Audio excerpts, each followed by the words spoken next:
Hey everyone, welcome back to the channel. आइए देखते हैं कि कल हम किस तरह से बैंक निफ्टी को ट्रेड कर सकते हैं। तो हमने लास्ट वीडियो में बात की थी कि यहाँ पे एक रिवर्सल जो है हमें देखने को मिल सकता है। मार्केट कंटिन्यूसली नीचे की तरफ आ रहा है, कंटिन्यूसली एक सेलिंग हो रही है मार्केट में। तो यहाँ पे हमें जो है एक डिप देखने को मिल सकता है। यहाँ पे अगर आप देखो, सॉरी, एक रिकवरी देखने को मिल सकती है। तो एक दिन मार्केट सेल हुआ था, दूसरा दिन, तीसरा दिन और चौथे दिन हमने कहा था कि मार्केट अगर कैप डाउन ओपन होगा तो कहीं ना कहीं हमें एक डब्ल्यू पैटर्न दिखेगा। तो मार्केट ऑलमोस्ट कैप डाउन तो नहीं, ऑलमोस्ट फ्लैट खुला, आई मीन थोड़ा कैप डाउन खुला, लेकिन यहाँ पे फ्लैट के आसपास ही खुला। लेकिन यहाँ पे देखो इमीडिएटली एक रिकवरी आ गई और उसके बाद फिर से एक सेलिंग आ गई। तो यहाँ पे थोड़ी डिफिकल्टी आपको हुई होगी। Let me look at the price. तो यहाँ पे थोड़ी डिफिकल्टी आपको हुई होगी क्योंकि मार्केट में अगर यूजुअली मार्केट नीचे खुलता और उसके बाद यहाँ पे सस्टेन करके 12 बजे के आसपास ये ऊपर की तरफ इस तरह मूव देता और यहाँ पे कहीं क्लोज होता, तब एक बहुत अच्छा ट्रेड आपको मिलता। लेकिन यहाँ पे अगर आप देखो तो ट्रेड जो है वो बहुत कंफ्यूजिंग था। मार्केट इनिशियली ऊपर गया और उसके बाद सिंगल कैंडल में सारे इस कैंडल को अगर आप देखो तो जितने भी यहाँ पे आपके गेंस थे सारे इस कैंडल में ही चले गए होंगे। तो ये एक डिफिकल्ट पार्ट हो जाता है ट्रेडिंग का, जहाँ पे आपको प्रॉफिट कब लेना है ये बहुत इंपॉर्टेंट मैटर होता है। अगर लेट से अगर आप वो 1:2 का 1:3 जो भी अगर आप वो मेजरमेंट लेके चलते हो, तो अगर आपने यहाँ पे बाय किया है तो ये आपका रिस्क है और ये आपका रिवॉर्ड। अगर इस तरह के फॉर्मेट में चलते हो तो ये बहुत अच्छा है। लेकिन अगर आप प्री फॉर्म में ट्रेड करते हो कि मार्केट में एक स्टॉप लॉस सेट कर दिया है और मार्केट जहाँ तक जाएगा वहाँ मैं प्रॉफिट लूंगा, इस तरह के कैंडल की वजह से आपके सारे प्रॉफिट जो है वो ड्रेन आउट हो जाते हैं। तो देखते हैं कल हम किस तरह से ट्रेड कर सकते हैं। तो अभी फिलहाल आप देखो तो मार्केट में जो नेगेटिविटी है वो कंटिन्यूसली वापस आ गई है। मार्केट में यहाँ पे फिर से एक सेलिंग आ गई है रिकवरी के बाद भी। तो यहाँ पे अभी हम क्या एक्सपेक्ट कर सकते हैं कि मंडे के दिन फिर से हम एक्सपेक्ट कर सकते हैं कि मार्केट कहीं ना कहीं यहाँ पे एक रिकवरी जो है वो करने की कोशिश करेगा।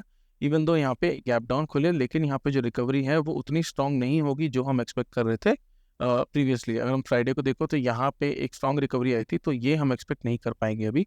हो सकता है कि मार्केट गैप डाउन खुले और उसके बाद धीरे धीरे ऊपर की तरफ आए, और लेकिन एंड ऑफ द डे यहाँ पे एक साइडवेज मार्केट ही बना रह जाए और मार्केट में बहुत एग्रेसिव रिकवरी हमें देखने को नहीं मिलेगी। अगर मार्केट फ्लैट खुल के नीचे आता है तो मार्केट नीचे ही कहीं क्लोज होगा, यहाँ पे रिकवरी हमें देखने को नहीं मिलेगी।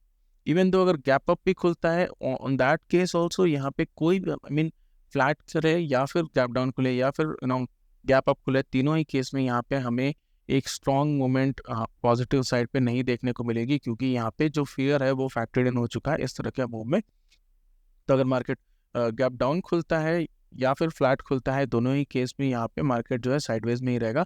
अगर मार्केट गैप अप खुलेगा तो कहीं ना कहीं जो प्रीवियस क्लोजिंग प्राइस है, फ्राइडे की क्लोजिंग प्राइस है, तो वहाँ आके एंड हो जाएगा। तो यहाँ पे मंडे के दिन अगर आप थोड़ा कॉशियसली ट्रेड करें तो बहुत अच्छा होगा। थोड़े एग्रेसिव ना जाए, हो सकता है कि साइडवेज मूवमेंट के बारे में ट्रेड करें। अगर let's say for example market gap up खुला, गैप अप खुलने के बाद अगर ये धीरे धीरे नीचे आता है, तो यहाँ पे ये जो इसका छोटा सा एक रेजिस्टेंस है 52,400 के आसपास, वहाँ का जो उसके ऊपर के जो कॉल्स है उसको आप सेल करके होल्ड कर सकते हैं छोटे छोटे से स्टॉप लॉस के साथ। सो हो सकता है कि मार्केट धीरे धीरे नीचे आए और यहाँ पे आपको एक छोटा प्रॉफिट हो जाए।